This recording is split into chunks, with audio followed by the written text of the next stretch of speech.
começa com o silêncio. Não o silêncio da paz, mas de algo enterrado vivo. No alto das montanhas da atual Eslováquia, ergue-se a ruína de Astice Castle, um lugar sussurrado por séculos, onde a era sufoca a pedra e o vento zune como uma voz moribunda. Atrás de uma parede, espessa e irregular, não há porta. Nenhuma janela. Apenas uma câmara selada, uma vez emparedada às pressas. Moradores dizem que por dias, até semanas depois de as pedras terem sido colocadas, gritos podiam ser ouvidos de dentro. E não apenas um grito, muitos. Sufocantes, ofegantes, roucos. Depois, silêncio novamente. Foi aqui que a trancaram. Não um monstro de mito, nem uma criatura de folclore, mas uma mulher de sangue nobre, nascida para governar. Uma mulher que falava latim, grego, alemão e húngaro antes que a maioria das crianças tivesse aprendido a ler. Uma mulher que se portava como a realeza, e que mancharia seu nome em séculos de sangue. O nome dela era Elizabeth Bathory. Ela é lembrada como a Condessa de Sangue, um apelido que soa como fantasia. Mas por trás desse título está algo muito mais perturbador do que a ficção. Não uma vampira, mas uma aristocrata real. Não uma lenda, mas uma verdade grotesca demais para as histórias oficiais aceitarem. Mais de 600 garotas teriam entrado em seu castelo e nunca saído. O sangue delas foi drenado, seus corpos mutilados, seus gritos silenciados atrás de muros espessos. Não em nome do mal, mas em nome da beleza. Ou talvez algo ainda mais sombrio. Ela não se banhou em sangue por vaidade. Não de verdade. Pelo menos, não no início. Isso veio mais tarde, depois que o medo se instalou, o medo da idade, da decadência, da morte. Ela era uma mulher ensinada que a juventude era poder e que o poder deve ser protegido a qualquer custo. E ela tinha a riqueza, o status e a crueldade para perseguir essa ilusão até o inferno. Mas esta história não é apenas sobre sangue. É sobre amor, vingança e impunidade. Sobre o que acontece quando ninguém se atreve a te parar. Sobre o que você faz quando acredita estar acima das consequências, e o que acontece quando as paredes finalmente se fecham. Ela foi bonita uma vez, dizem. Brilhante. Intocável. Mas quando eles arrombaram as portas de seu castelo em 1610, o que eles encontraram não foi uma rainha, foi um santuário de horror. Virgens de ferro pingando vermelho. Garotas acorrentadas ao teto. Bacias de sangue coagulado em bandejas de prata. E no centro de tudo, a própria Elizabeth, calma, desafiadora e impenitente. Eles não podiam julgá-la. Eles não a enforcariam. Então eles a enterraram viva dentro de sua própria fortaleza. Uma bandeja de comida. Um compartimento para o ar. Um fim lento e silencioso. Mas se você ouvir, se o vento bater nas pedras da maneira certa, você ainda pode ouvir a voz dela. E não está gritando. Está rindo. Antes do sangue, houve um casamento. Antes dos gritos, houve música. Em 1575, Elizabeth Bathory se casou com o conde Ferenc Nadasdy, um homem temido em toda a Europa, conhecido como o Cavaleiro Negro da Hungria. Ele era um soldado, brutal e brilhante, que uma vez empalou generais inimigos ao longo da estrada apenas para enviar uma mensagem. Juntos, eles formavam um par aterrorizante. Ela trouxe linhagem ancestral, riqueza imensa e uma inteligência gélida. Ele trouxe guerra, escuridão e um gosto pela crueldade. O casamento deles não foi uma celebração. Foi uma fusão de poder, um arranjo. Mas algo estranho aconteceu nessa união. Enquanto Ferenc estava na guerra, o que acontecia com frequência, Elizabeth foi deixada para administrar as propriedades. Centenas de servos. Dezenas de castelos. Milhares de hectares. E ninguém para dizer não a ela. Foi então que os rumores começaram. Servos sussurravam sobre garotas que entravam em suas câmaras e saíam sangrando. De castigos que excediam em muito a crueldade. De uma senhora que estudava a dor como se fosse uma arte, um movimento suave do pulso aqui, um bastão aquecido ali. Às vezes ela observava. Às vezes ela participava. Sempre, ela exigia silêncio. Ferenc não desaprovava. Na verdade, ele a encorajava.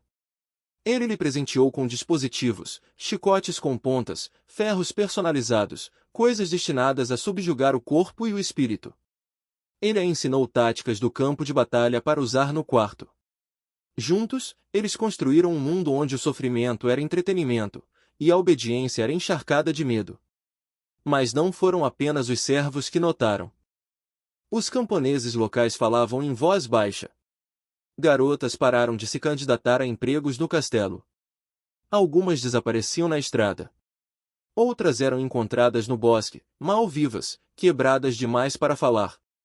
E ainda assim, ninguém interveio. Elizabeth era intocável. Ela era nobreza. Uma prima de reis. Suas cartas tinham selos que abriam qualquer porta, silenciavam qualquer reclamação. Em um mundo governado pela hierarquia, o nome dela era lei. E, no entanto, dentro dela, algo havia mudado. Após a morte de Ferenc em 1604, algo se partiu. Sua crueldade, antes estruturada, se tornou caótica. Não mais satisfeita com castigos, ela buscou algo mais permanente. As garotas levadas para suas câmaras não eram apenas criadas. Eram ingredientes. Carne para ser esculpida. Sangue para ser recolhido. Uma encenação para ninguém, exceto para ela mesma. Ela havia perdido o marido, a juventude e talvez até o seu juízo. E naquele vazio, ela encontrou uma nova obsessão, o tempo. O tempo como inimigo. O tempo como uma doença.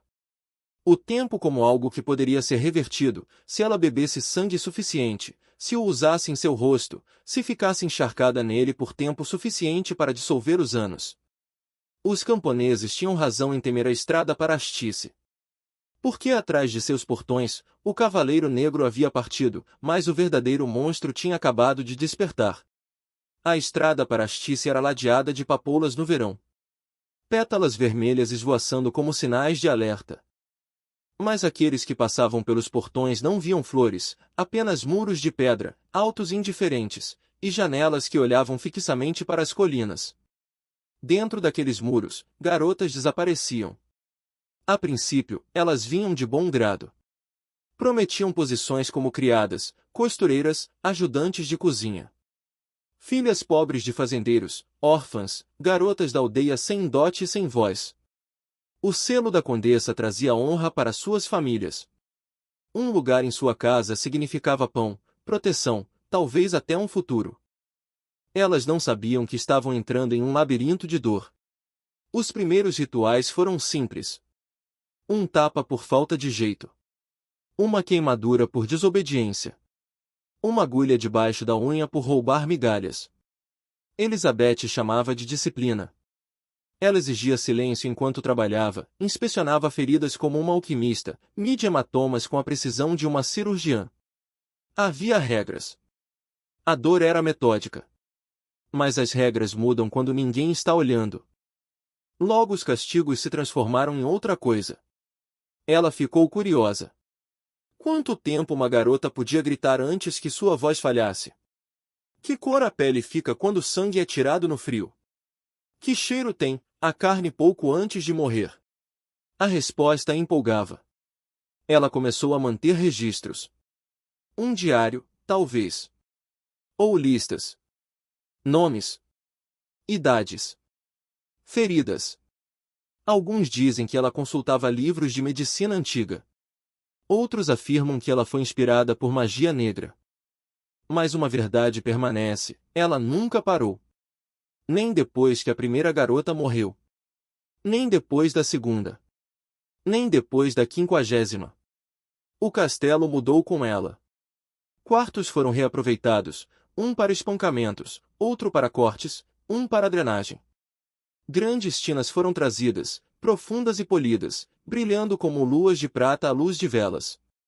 Não para água. Para sangue. Ela começou a coletá-lo. Não em frenesi. Nem com loucura. Mas com a calma paciência de uma mulher fervendo chá. Ela acreditava que o sangue de virgens tinha poder. Que se ela se banhasse nele, encharcasse a pele, massageasse no rosto, restauraria sua juventude, seu brilho, sua desejabilidade, seu controle. Há testemunhos de servos, aqueles que sobreviveram o tempo suficiente para serem interrogados. Eles falavam de garotas penduradas em caibros como gado, de Elizabeth lavando as mãos em sangue antes das refeições, de uma criada, ainda respirando, jogada em uma fornalha porque gritou alto demais. Ninguém a parou. A nobreza sussurrava. Mas ela era Bathory. Suas terras produziam riqueza. Seus aliados eram poderosos. O nome dela sozinho podia fazer um padre se ajoelhar. E assim, o sangue fluía. E as garotas vinham. E o castelo ecoava com os sons suaves e úmidos de coisas que nunca deveriam ser ouvidas. Eles o chamavam de Palácio das Lágrimas. Mas as lágrimas eram sempre de outra pessoa. Não era suficiente derramá-lo. Ela precisava senti-lo. Elizabeth não castigava mais por desobediência, ela colhia. Não por raiva, mas por ritual. Sua crueldade se tornou doutrina. Cada grito, cada gota, parte de um processo sagrado que só ela entendia. Não havia mais desculpas sobre disciplina ou erros. A violência tinha se tornado objetivo. Ela começou com o rosto. Um dia, como diz a lenda, uma criada escovou o cabelo de Elizabeth e puxou com força demais. A condessa a atingiu, unhas rasgando a bochecha da garota, tirando sangue. Algumas gotas espirraram na própria mão de Elizabeth. Ela olhou fixamente. Esfregou-as em sua pele. E então, ela sorriu. Sua pele ficou quente. Mais firme. Mais jovem. Foi um momento de loucura ou revelação. A partir de então, ela não esperava por acidentes. Ela os orquestrava. Ela ordenou que criadas fossem despidas, cortadas e seguradas sobre bacias. O sangue era recolhido, aquecido, perfumado com óleos. Ela começou a espalhá-lo em seu rosto de manhã, sussurrando palavras estranhas. Logo, isso não foi o suficiente. Ela queria mais. Ela queria imersão. Os banhos começaram em segredo. Pequenos no início, uma bacia rasa, uma única garota. Mas cresceu. Tinhas de cobre fundas foram trazidas. Garotas eram sangradas lentamente, mantidas vivas o máximo possível para garantir o frescor. Seus gritos ecoavam pelos corredores como hinos distorcidos em algo profano. Elizabeth entrava na câmara nua, com túnicas se arrastando atrás como uma noiva da morte, e entrava no banho como se fosse a salvação. Ela se reclinava. Fechava os olhos. Deixava o sangue se assentar ao redor de sua garganta como um colar. Não era sobre beleza. Não de verdade. A beleza era uma moeda que ela já possuía. Isso era sobre poder sobre o tempo. Poder sobre a carne. A ilusão de que ela poderia se tornar algo eterno, intocada pela idade, podridão ou consequência. Alguns disseram que ela chorava naqueles banhos. Outros afirmaram que ela ria. Ela começou a experimentar o sangue de loiras, de ruivas, de garotas mais jovens. Ela rastreava por quanto tempo a pele ficava fresca depois. Ela exigia corpos cada vez mais jovens. Sua equipe começou a roubar garotas na estrada. Ou a comprá-las de famílias desesperadas com falsas promessas de salários. Há relatos de que ela às vezes beijava as garotas antes que morressem. Sussurrava para elas. Chamava-as de bonitas. Depois observava a vida delas escorrer com a mesma serenidade com que se admira um pôr do sol. Ninguém ousou falar. Ninguém com poder, pelo menos. Os camponeses estavam aterrorizados. Os nobres eram cúmplices. A igreja estava em silêncio. E assim, as tinas eram cheias. Noite após noite. Semana após semana. O castelo começou a feder, não a podridão, mas a ferro. De velas que falhavam em mascarar o que era feito debaixo dos pisos de pedra. De sangue esfregado dos azulejos. De perfume que não podia disfarçar a verdade. Mas ela ainda se banhava. Ainda buscava a eternidade. E no espelho, através do vapor, ela pensava ver uma garota, a que ela costumava ser. Mas os olhos estavam errados. Eles ainda estavam gritando. O castelo de Astice tinha corredores que se dobravam onde não deveriam. Portas que levavam a mais portas. Escadas que desciam para a escuridão e nunca ecoavam de volta. A maioria dos convidados nunca notava. Eles viam apenas os grandes salões, as festas, os retratos, a elegância arrepiante da propriedade de uma nobre. Mas por baixo dele, ao lado dele, atrás de seus muros, havia outro castelo por completo. Um secreto. Projetado para a dor. Elizabeth não apenas torturava, ela curava. Ela tinha quartos preparados para cada propósito. Uma câmara para cortar. Uma para morder. Uma para marcar com ferro. Os pisos eram de pedra, mas ligeiramente inclinados, para que o sangue corresse facilmente para os ralos. Correntes eram fixadas em tetos e camas. Gaiolas com pontas construídas para manter uma garota em pé por dias. Havia uma mesa projetada para se assemelhar a uma cruz. Outra construída para se fechar. Não eram dispositivos de tortura medievais emprestados de masmorras. Eram encomendados. Fabricados. Personalizados. E então havia os quartos que não estavam em nenhum projeto. Os escondidos atrás de prateleiras de biblioteca, falsos muros de pedra, até debaixo da capela. Quartos sem janelas, com tetos tão baixos que você tinha que se agachar para entrar. Alguns diziam que eram à prova de som. Outros afirmavam que nenhum som escapava não por causa das paredes, mas porque as garotas eram treinadas para não gritar. Ela tinha funcionários, é claro. Legalistas. Servos que sabiam o que ela fazia e o faziam com ela. Eles atraíam as garotas, as despatiam, as sangravam. Às vezes, eles realizavam os rituais sozinhos, enquanto Elizabeth observava, bebendo vinho, escovando o cabelo, comentando sobre a cor das feridas. Mas mesmo entre eles, o medo reinava. Algumas criadas desapareciam. Não porque desobedeciam, mas porque Elizabeth se cansava de seus rostos. Alguns guardas saíam e eram encontrados mortos semanas depois, gargantas cortadas no bosque. Um cozinheiro supostamente tropeçou em um ritual por acidente. Ele foi enviado para as masmorras e nunca mais emergiu. O registro oficial afirmava que ele havia roubado pão. À noite, o castelo mudava. Lanternas piscavam em corredores que deveriam estar escuros. Correntes chacoalhavam nos salões. Os convidados às vezes acordavam com o som de algo raspando debaixo das tábuas do chão, como uma unha. E Elizabeth? Ela dormia em uma câmara trancada por dentro, debaixo de um crucifixo de ferro, seus lençóis com rumores de estarem manchados da noite anterior. Ela havia transformado sua propriedade em uma catedral de horror. Um lugar onde a fé não estava em Deus, mas no controle.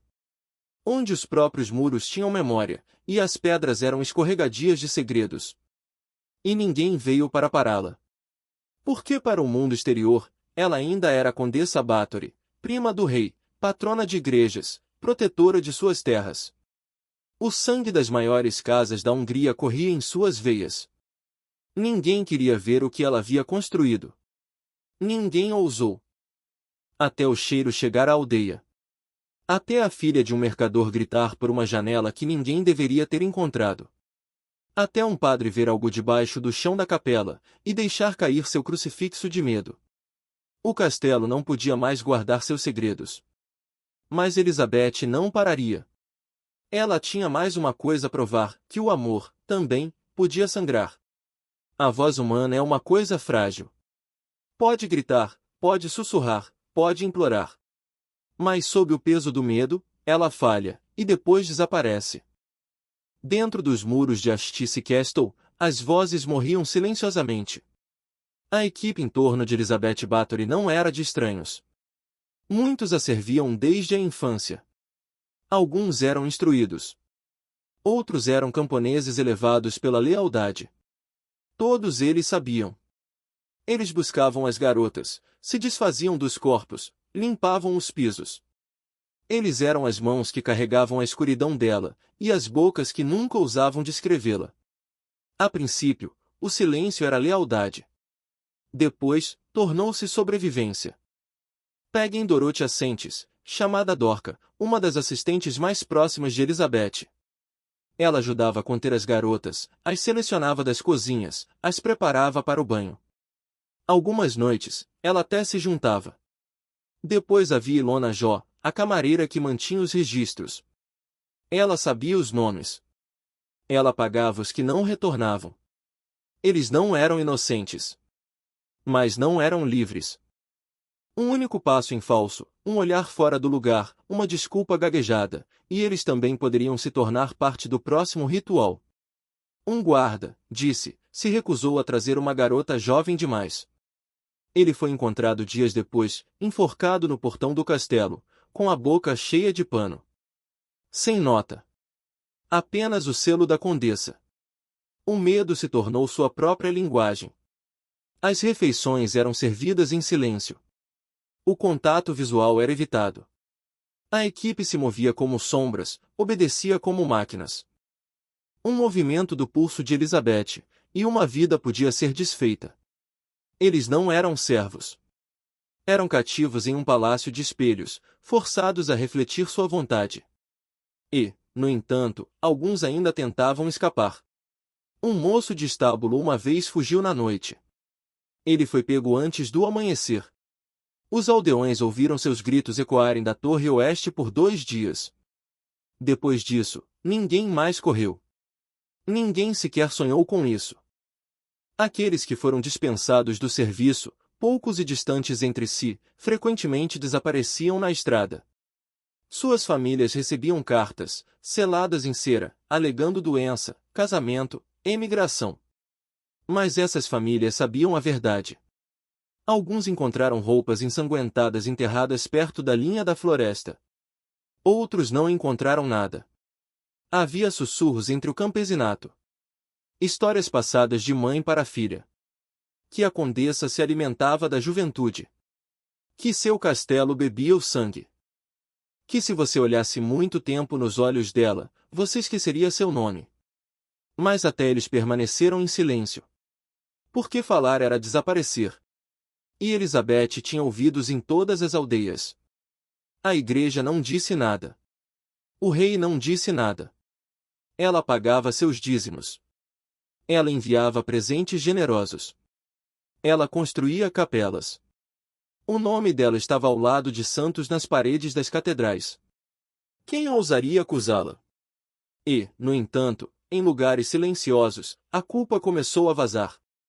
Um monge recusou sua confissão. Uma criada rabiscou avisos na margem de seu livro de orações.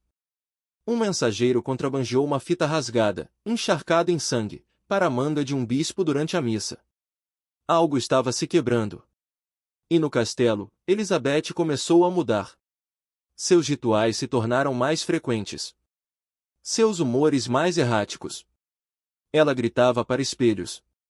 Ela atacava servos por deslizes imaginários. Ela sonhava com fogo, com tempo, com podridão. Ela não confiava mais no silêncio, ela o exigia. Mas o silêncio não pode durar para sempre. Ele se rompe. E quando isso acontece, os gritos invadem. Ela não estava sozinha nos banhos. Nas sombras do reinado monstruoso de Elizabeth, uma figura aparece repetidamente, nunca nomeada oficialmente, nunca claramente descrita, mas sempre presente. Alguns a chamam de Ana. Outros dizem que ela não tinha nome, apenas um toque. A garota que chegou como companheira, confidente, serva, e depois ficou muito mais tempo do que qualquer outra pessoa. Ela era jovem. De olhos afiados. Cruel de maneiras que até Elizabeth admirava. Começou como sussurros nos corredores. 2 mulheres, andando tarde da noite por corredores aquecidos a sangue. Risadas que não eram alegres, mas privadas, cortadas com algo agudo. A maneira como Elizabeth olhava para ela, mais suave, mais sombria. A maneira como ela a deixava tocar seu braço na frente dos outros. Eles compartilhavam mais do que segredos. Alguns dizem que esta garota, Ana, introduziu novas ideias. Que os banhos de sangue começaram não com Elizabeth, mas com ela. Que ela lia textos antigos em voz alta à noite, contava histórias de bruxas que bebiam a vida, de rainhas que governavam o tempo. Ela fazia Elizabeth se sentir eterna, adorada, poderosa, invencível. Outros dizem que era amor. O tipo distorcido e consumidor. Não gentil. Não perdoador. Mas obsessivo. Ana não tinha título oficial, nem dote, nem linhagem. No entanto, ela dormia em câmaras perto da condessa. Ela entrava em quartos que os outros temiam. Ela foi vista uma vez andando descalça pelo grande salão, pele manchada de vermelho até os joelhos. Ninguém a parou. A intimidade deles não era paixão, era dominação. Ana escolheu algumas das garotas. Isso é conhecido. Ela as observava morrer, às vezes rindo, às vezes chorando. Havia momentos em que ela implorava a Elizabeth para parar, apenas para retornar na noite seguinte com fitas e perfumes frescos. Ela costurava feridas. Ela abria outras. O amor deles tinha dentes. A corte notou.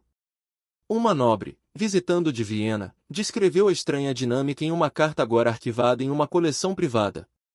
Ela escreveu: a condessa olha como se visse seu reflexo. Mas o reflexo é mais faminto. Mais terrível. Houve brigas. Gritos atrás de portas trancadas. Elizabeth uma vez queimou a mão de Ana com um atiçador, acusando-a de traição. Dias depois, a condessa foi vista beijando a mesma mão na missa. Eles se alimentavam um do outro, emocionalmente, fisicamente, espiritualmente. E quando os assassinatos se intensificaram, o vínculo deles também se intensificou. Há um rumor, nunca comprovado, de que Ana pediu a Elizabeth por algo impossível, para se banhar no sangue de uma nobre. Não uma camponesa. Não uma serva. Mas alguém digna. Alguém como ela. Algumas semanas depois, a filha de um barão desapareceu a caminho do castelo. O corpo dela nunca foi encontrado. Mas os banhos ficaram mais profundos do que nunca. E Ana nunca mais foi vista chorando. O amor deles era uma chama em um quarto selado, queimando tudo ao redor, incluindo eles mesmos. Não era sobre ternura. Era sobre controle. Sobre se tornarem deusas em seu próprio templo de agonia. E no final, quando as paredes começaram a rachar, foi Ana quem desapareceu primeiro. Nenhum túmulo. Nenhum julgamento. Nenhum rastro. Apenas uma única fita vermelha, deixada na borda da última bacia cheia de sangue. A princípio, a aldeia só sentiu o cheiro. O vento do castelo sempre foi agudo, pesado de ferro no verão, azedo na neve. Mas em 1610, ele mudou. O cheiro era mais forte, mais denso, como carne deixada de fora por muito tempo. Algo que se agarrava à garganta e persistia atrás dos dentes. Os camponeses não disseram nada, é claro. Não em voz alta. Mas atrás das portas dos celeiros, nos bancos da igreja, em sussurros partidos, eles falavam. Algo estava errado em Astice. Algo estava errado por anos. Então veio a carroça. Ela rolou pela aldeia logo após o anoitecer.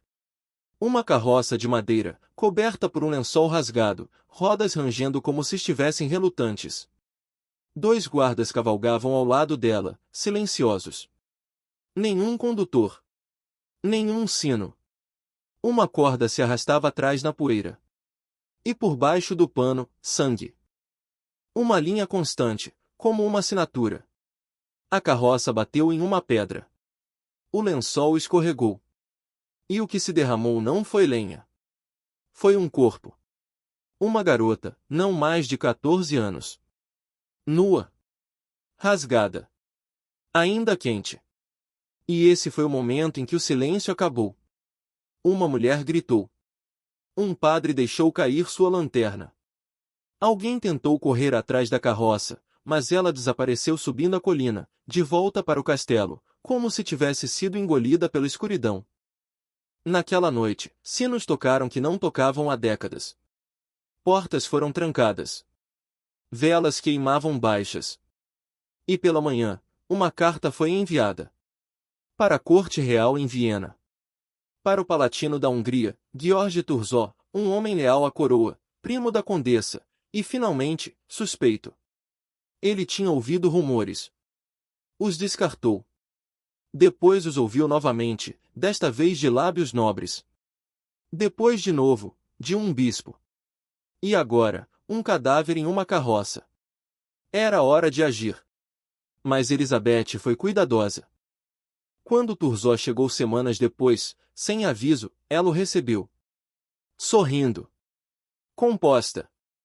Uma dama de luto preto, alegando doença, fadiga, talvez os efeitos da idade. Seus servos estavam eretos. Seus salões cheiravam a lavanda e cera de abelha. Nenhum grito. Nenhum sangue. E, no entanto, ele notou coisas. Uma porta trancada, disfarçada de tapeçaria. Um corredor de pedra que cheirava a podridão. Uma criada que se encolheu quando sua sombra a cruzou. Naquela noite, ele retornou com guardas. Silenciosamente. Armados. Eles forçaram as portas. Eles quebraram os cadeados. Eles foram para baixo. E o que eles encontraram não foi um boato. Não foi um mito. Foi sangue, espesso nas paredes. Ossos, pequenos e espalhados. Correntes embutidas na pedra. Uma garota, mal respirando, encolhida em um canto sem unhas. Um livro de registros com nomes. Datas. Métodos. Um quarto ainda quente. Uma tina ainda meio cheia. Elizabeth foi encontrada parada no topo da escadaria, com uma vela na mão, olhos ilegíveis. Ela não gritou. Ela não correu. Ela simplesmente disse, eles não eram nada. Essa foi sua defesa. Não negação. Nem lágrimas. Apenas desprezo. Como se centenas de vidas fossem cinzas, e ela, o fogo. Em qualquer outro caso, teria havido um julgamento. Um espetáculo público. Testemunhas, vereditos, forças. Mas Elizabeth Bathory não era como outros assassinos. Ela era uma Bathory. Sua linhagem familiar passava por reis, cardeais, generais. Sua riqueza rivalizava com os tesouros reais. Acusá-la formalmente significaria arrastar metade da nobreza húngara para a sujeira. Significaria admitir que a coroa sabia, e não fez nada. Que o silêncio havia sido comprado e mantido por anos. Então não houve julgamento. Não para ela. Em vez disso, eles prenderam seus cúmplices, 4 no total. 3 mulheres, 1 homem. Servos que a serviram fielmente, cruelmente. Que atraíram as garotas, limparam as facas, derramaram o sangue. Eles foram torturados. Confessaram tudo. Ilona já falou de centenas de vítimas, algumas enterradas no pomar, algumas queimadas na lareira, algumas deixadas para apodrecer em quartos trancados. Dorca descreveu os métodos de Elizabeth como uma receita, quão quentes os ferros eram aquecidos, quão profundos os cortes tinham que ser, como o sangue era filtrado. Fitzo, o servo masculino, afirmou que ela tinha ajuda de uma figura sombria possivelmente demoníaca. Mas ele também gritou que a amou uma vez. Todos eles amavam. 3 foram executados. 1 decapitado. 2 queimados vivos. O quarto, poupado da morte devido à idade, teve os dedos arrancados e foi deixado para apodrecer na prisão. E Elizabeth? Ela foi colocada em prisão no castelo. Uma sentença envolta em seda. Não pelo que ela havia feito, mas pelo que ela havia se tornado. Um constrangimento. Um perigo. Um problema a ser escondido. A versão oficial, ela havia enlouquecido. Delirante. Perigosa para si mesma. Mas não culpada. Não aos olhos da corte. Não por escrito. Sua família implorou por clemência. O rei cedeu. Nenhuma execução. Nenhum exílio. Em vez disso, um único quarto no castelo de Astice. Emparedado. Uma fenda para a comida. Uma para o ar. Nenhuma porta. Suas últimas palavras antes de as pedras serem colocadas: eu sou eterna. Por 4 anos, ela viveu naquela escuridão. Sozinha. Nenhum espelho. Nenhuma luz. Nenhum calor, exceto o hálito de seu próprio corpo. Ela andava de um lado para o outro. Ela arranhava as paredes. Alguns dizem que ela cantava canções de minar a noite. Outros dizem que ela amaldiçoava os céus, jurando vingança a cada homem que a havia traído. E então, em agosto de 1614, a bandeja de comida foi devolvida intocada. Dentro do quarto, eles a encontraram deitada no chão. Olhos abertos. Mãos postas. Um único filete de sangue escorrendo de sua orelha. Nenhuma ferida. Nenhuma marca. Nenhuma nota. Apenas silêncio. O mesmo silêncio que ela havia exigido uma vez. O mesmo silêncio que uma vez enterrou os gritos. A história tem uma maneira de escolher o que lembrar e o que enterrar. Após a morte de Elizabeth Bathory, seu nome foi sussurrado como uma maldição, depois lentamente apagado. O castelo ficou de pé por anos, depois decaiu. As câmaras foram seladas. Os quartos caiados. Sua família pagou generosamente para limpar os arquivos. Seus crimes se tornaram rumores. Suas vítimas se tornaram sombras. Ela nunca foi oficialmente condenada. Não há lápide. Nenhum túmulo marcado. Apenas um quarto selado em uma ruína que o vento não consegue esquecer completamente. Mas ela nunca realmente desapareceu. Em Viena, sua história foi recontada em tavernas, cada versão mais sangrenta que a anterior. No campo, mães ameaçavam suas filhas com o conto da condessa que bebia dos jovens. Escritores a transformaram em mito, em uma vampira, uma súcubo, um símbolo do mal feminino. Ela se tornou um monstro em contos de fadas, não uma mulher de carne e osso. E essa foi a crueldade final, ela foi feita ficção. Porque a ficção não pode ser responsabilizada. Mas os números permanecem. Mais de 600 nomes, alguns dizem. Outros argumentam que menos. Mas até um seria o suficiente. O sangue que ela derramou não era mito. Ele se infiltrou nas pedras. No solo da aldeia. Nas bocas daqueles que permaneceram em silêncio por tempo demais. E esse silêncio, essa covardia, foi seu verdadeiro poder. Ela prosperou não porque era brilhante ou bonita, mas porque ninguém a parou. Nem os padres. Nem os nobres. Nem os reis. Nem mesmo o amor. E a verdade é mais sombria do que qualquer conto de vampiros ou bruxas. Porque Elizabeth Bathory não matou por Satanás. Ela não agiu nas sombras. Ela não respondeu a algum impulso desumano. Ela o fez porque podia. Porque era poderosa. Porque era protegida. Porque a dor se tornou seu espelho, e o sangue, sua única prova de vida. No final, não houve fogo, nem espada, nem forca. Apenas um quarto. Uma fenda. Um silêncio. Mas alguns dizem que seu espírito nunca partiu. Que o quarto selado chora vermelho no inverno. Que se você chegar muito perto dos muros rachados de Astice, você ouvirá algo se movendo.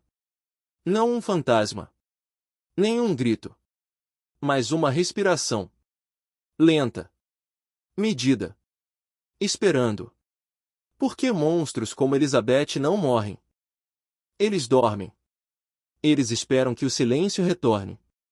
E que o mundo esqueça o que o poder, quando não controlado, pode fazer. Eles não tinham nomes. Não nos registros. Nem nos livros. A maioria era chamada apenas de a criada ou a garota ou o corpo. A história, como Elizabeth, raramente as olhava nos olhos. Mas elas eram reais. Elas riram uma vez. Elas sangraram. Elas sonharam. Elas tinham mães que beijavam suas testas, irmãs que trançavam seus cabelos. Elas tinham pequenas cicatrizes nos joelhos de quedas da infância. Elas cantavam canções enquanto carregavam baldes. Elas sussurravam sobre garotos no escuro. Elas estavam vivas. Até que não estavam mais. Algumas tinham apenas 12 anos. Outras 15. Muitas eram pobres, filhas de pastores, costureiras, trabalhadores de campo. Suas famílias acreditavam que as estavam enviando para uma vida melhor, uma casa nobre, um futuro. Um lugar com pão e cobertores e propósito. Elas não sabiam que as estavam enviando para um açougueiro. Há fragmentos. Pistas. Algumas notas rabiscadas de interrogatórios, depoimentos rasgados preservados apenas em traduções. Uma garota, Ercebetetka, foi descrita como tímida, com cabelo claro e dedos finos. Outra, Margit, cantou antes de morrer. Um servo afirmou ter encontrado uma garota ainda respirando depois de um espancamento. Sua última palavra foi mamãe. Nenhum desses nomes aparece em registros formais da corte. Nenhum recebeu um funeral. Nenhum tem um túmulo.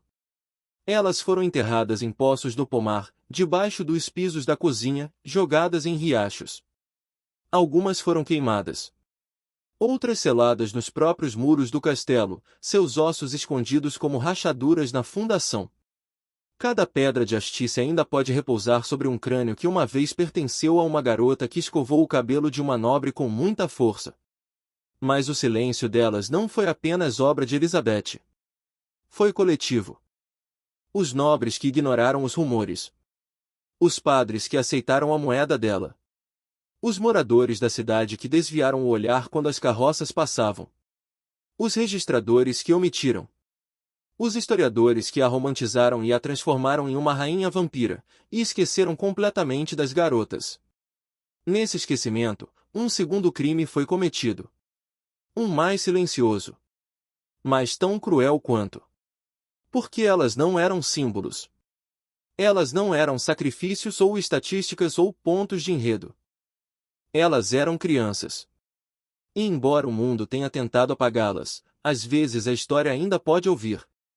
Elas ouvem nas velhas tábuas do chão que rangem sem peso. No canto do pomar onde nenhuma grama cresce. No frio que se move pelos corredores de pedra sem brisa. No ar entre o nome de Elizabeth e seu legado, um silêncio pesado de fantasmas. Alguns acreditam que o castelo é assombrado.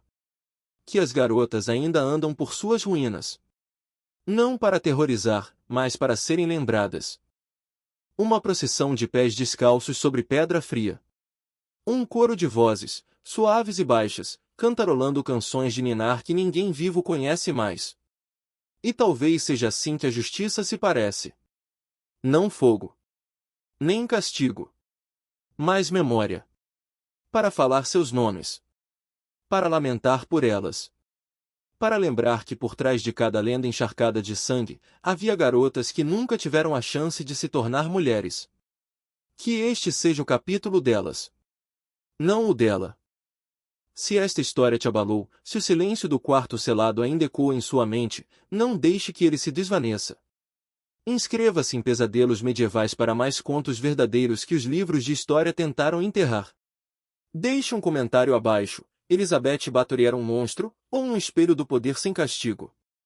E não desvie o olhar, o próximo pesadelo já está esperando em sua tela.